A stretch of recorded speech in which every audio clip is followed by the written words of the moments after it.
Hey everybody, here's some lost footage from a GoPro I had mounted on a hat back in the early days of discovering this Headless Raven spot. My first trip to this area, I heard sound like a raven was getting strangled. My second trip into the area, I was finding scat and all kinds of strange things.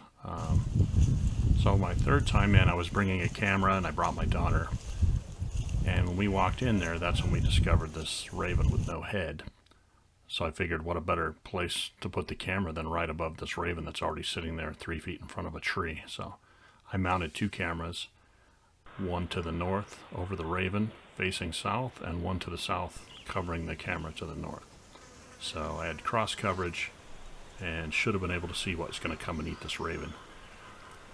Strange thing is, it was the 19th when I installed the cameras, and it was 10 days later, the 29th, when I first checked them, and that's when I got really spooked walking in.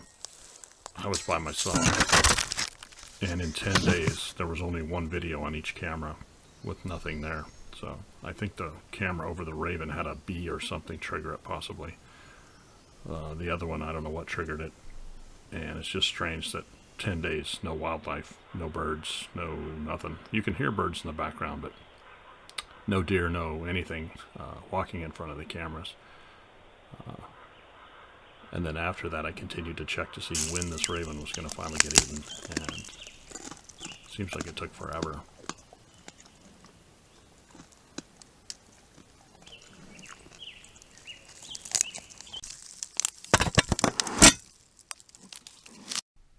And I apologize for this shaky camera footage, but I was actually spooked and turning my head all around. So I had the camera on my hat, and you can see my head darting around. And now, listening to the file from the GoPro, I can hear sounds that I was probably picking up. I couldn't hear through my muffs, but the camera was picking up the audio. Sounds like clacks and snaps and things. So you can see my head react to these different clicks and clacks.